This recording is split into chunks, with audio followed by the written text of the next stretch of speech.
मेरा नाम रमेश कुमार है। गांव खरकड़ी माखवान, तहसील तोसाम, जिला भिवानी, हरियाणा का रहने वाला हूं भाई।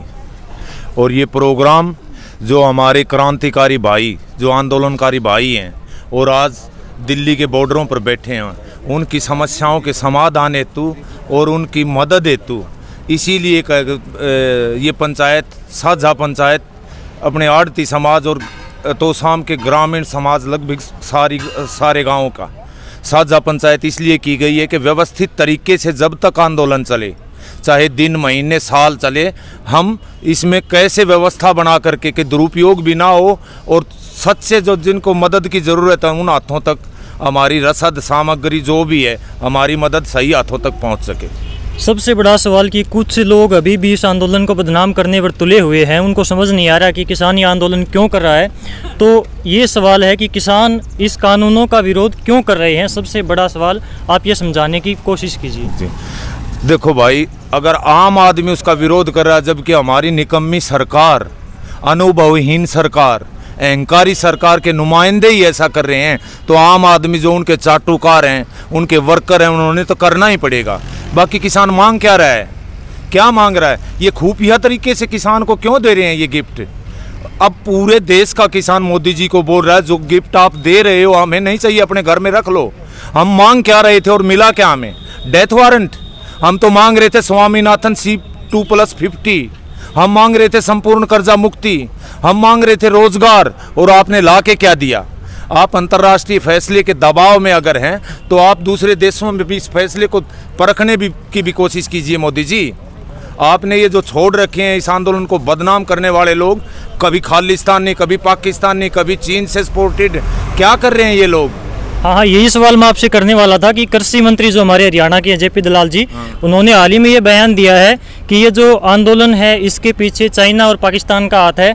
तो इसके ऊपर आप क्या कुछ कहना चाहेंगे? इसके देखो भाई जी, अगर पिछले 6 साल में देखेंगे तो इनके जितने भी नुमाइंदे हैं वो इसी तरह की ऊल जुलूल और देश को बांटने वाली, समाज को बांटने वाली बातें कर रहे हैं। इन्होंने दमनकारी नीति अपना करके जनता की आवाज़ को दबाने की कोशिश की है।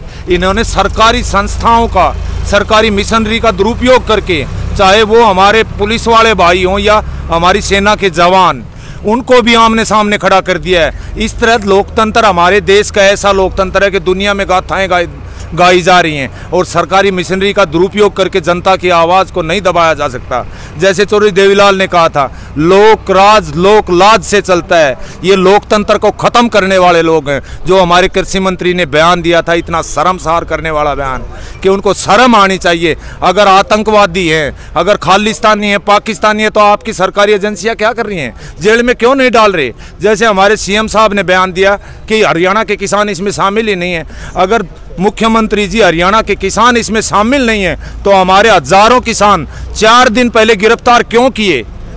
क्या पीपली कांड आपको दिखाई नहीं दिया? हरियाणा का किसान इसमें शामिल नहीं है।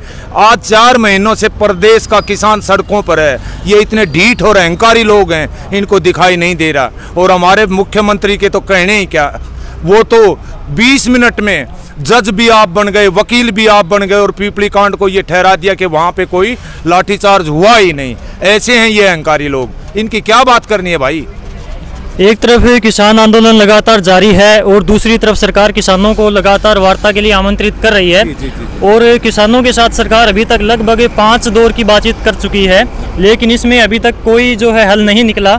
आपको क्या लगता है, जो अगली वार्ता है 9 दिसंबर की, तो उसके अंदर क्या कुछ हल निकलेगा? आपको क्या आशा है इससे? भाई ये सरकार घमंडी है, अहंकारी और अनुभवहीन लोगों का गिरोह है। हम इसको सरकार नहीं कह सकते। ये तारीख पे तारीख क्या कर रहे हैं? 9 तारीख की भी बेनतीजा निकलेगी। ये अपनी पॉलिसी के अनुसार किसी तरह इस आंदोलन को ठंडा किया जाए, बार बार तारीख पे तारीख रखे, लेकिन ये लोग ये नहीं जान रहे अब के बार देश का किसान आया है। कोई हम जाति पाति में किसी तरह बंटने वाले नहीं हैं। हमारे बीच में कोई विवाद पैदा नहीं कर सकता। अरे हम तो एक परिवार की तरह पूरे देश का किसान आज दिल्ली में इकट्ठा हुआ है और हम उनको गले लगा करके एक दूसरे का स्वागत कर रहे हैं। मोदी जी, आप किस मुगालते में हो कि आप इस आंदोलन को किस तरह ठंडा कर दो? ये आपकी भूल है, पछताओगे मोदी जी, पछताओगे। कोई गैर नहीं, हम इस देश के नागरिक हैं। इस देश की कही जाने वाली रीढ़ है किसान इस देश का। आपको जनता की आवाज़ सुननी होगी। सरकारी मिशनरियों का दुरुपयोग के सहारे कितने दिन इस देश की सरकार को चलाओगे? जो किसान अभी तक अपने घरों में बैठे हुए हैं, तो उनके लिए आप क्या कुछ संदेश देना चाहोगे? उनके लिए मैं यही संदेश देना चाहूँगा, देखो भाइयों, आज एक ऐतिहासिक आंदोलन जिसका गिनीज बुक में रिकॉर्ड छपने जा रहा है, ऐतिहासिक आंदोलन। वो आंखें आज जो इस आंदोलन को नहीं देख पाई वो पछताएंगी बाद में जब किताबों में पढ़ेंगी। आज एक बार उनको उठ करके जाना चाहिए। अगर इस बार भी देश का किसान हार गया तो आने वाले सैकड़ों सालों में ऐसी वेव खड़ी नहीं होगी। और साथियों, हमारे जैसे आज हमारा कृषि प्रधान देश कहा जाता है, वो देश तब्दील हो जाएगा एक मजदूर प्रधान देश में। जैसे हमारे बिहार के साथियों के साथ जो हो रहा है आज, जहां पर 2006 में ये APMC एक्ट खत्म किया था इन लोगों ने। देख लो, वहां का 2 एकड़ वाला 4 एकड़ वाला किसान हमारे 1 एकड़ वाले किसान के यहाँ जीरी लगाने आता है। हमारा पूरा देश का किसान मजदूर में तब्दील हो जाएगा। अगर आज भी हार कर आए तो भविष्य में हमारी जो युवा पीढ़ी है वो कभी ये महसूस नहीं करेगी कि इससे बड़ा आंदोलन कोई हो सकता है। वो यही सोचेंगे तब ही कुछ नहीं हुआ तो अब क्या होने वाला है। अब मरना तो वैसे भी है, अगर ये कानून लागू हो गए तो सड़के मरेंगे, अगर वैसे मरे तो हम लड़के मरेंगे, शहीद कहलाएंगे। 8 दिसंबर को किसानों ने भारत बंद बुलाया है, तो आपको क्या लगता है? पहले भी कई बार भारत बंद किया जा चुका है, लेकिन इस ये भारत बंद जो है किस प्रकार से अलग होने वाला है और क्या सरकार इससे झुकेगी?